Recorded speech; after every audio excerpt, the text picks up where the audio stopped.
Hukum Islam adalah syariat yang diadakan oleh Allah Subhanahu wa Ta'ala untuk umatnya yang dibawa oleh Nabi Muhammad Sallallahu Alaihi Wasallam, baik hukum yang berhubungan dengan akidah maupun hukum-hukum yang berhubungan dengan amaliyah. Hukum Islam harus diterapkan dalam kehidupan sehari-hari, karena jika tidak, maka akan banyak ditemukan perbedaan-perbedaan dalam beragama. Sumber hukum Islam yang pertama adalah Al-Quran. Al-Quran adalah sumber hukum Islam yang pertama dan utama, karena Al-Quran langsung berasal dari Allah Subhanahu wa Ta'ala melalui malaikat Jibril yang diturunkan kepada Nabi Muhammad Sallallahu Alaihi Wasallam. Al-Quran berisi perintah, larangan, anjuran, kisah Islam, ketentuan, hikmah, dan lain-lain yang menjadi pedoman bagi hidup manusia untuk menjadi manusia yang bertakwa kepada Allah dan menjadi manusia yang berakhlak mulia. Al-Quran sebagai sumber yang baik dan sempurna memiliki sifat dinamis, benar, dan mutlak. Dinamis maksudnya adalah bahwa Al-Quran dapat berlaku di mana saja, kapan saja, dan kepada siapa saja. Al-Quran diturunkan tidak hanya untuk umat tertentu atau untuk zaman tertentu saja. Al-Quran bersifat benar, artinya Al-Quran mengandung kebenaran yang dibuktikan dengan fakta dan kejadian yang sebenarnya. Sementara Al-Quran bersifat mutlak, artinya Al-Quran tidak diragukan lagi kebenarannya, serta tidak akan terbantahkan.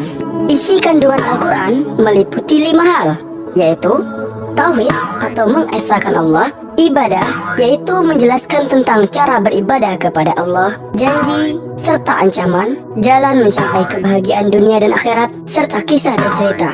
Dalam hal ini adalah kisah-kisah tentang orang-orang soleh dan orang-orang ingkar atau membangkang.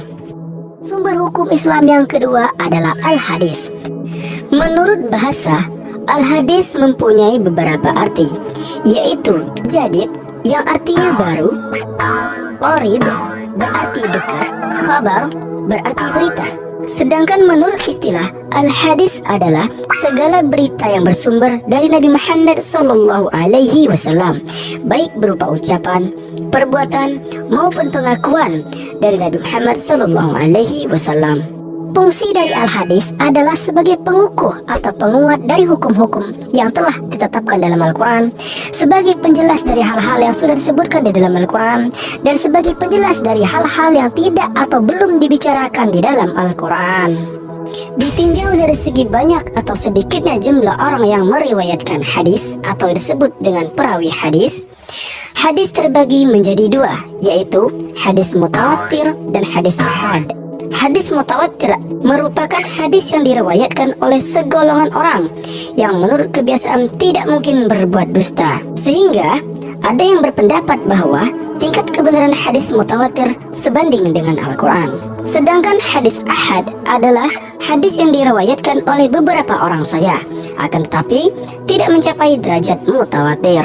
Dari segi mutu periwayatan, hadis dibagi menjadi 3, yaitu hadis sahih, hadis hasan, dan hadis dhaif.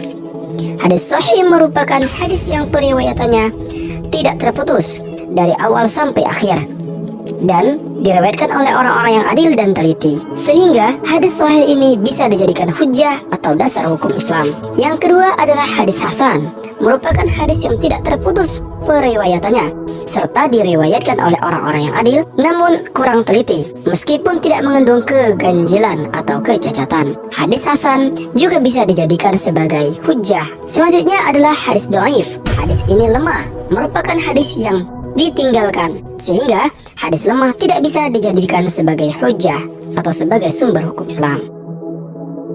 Sumber hukum Islam yang ketiga adalah ijma. Ijma adalah kesepakatan seluruh ulama kaum muslimin dalam suatu masa sesudah wafatnya Rasulullah Sallallahu Alaihi Wasallam. Karena jika Rasulullah Sallallahu Alaihi Wasallam masih hidup, ijma tidak diperlukan karena Rasulullah langsung menjelaskan.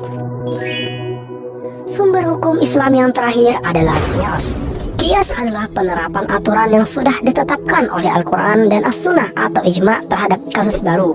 Kias hanya bisa digunakan untuk menemukan hukum suatu masalah apabila jawabannya tidak ada dalam Al-Quran, As-Sunnah, atau Ijma.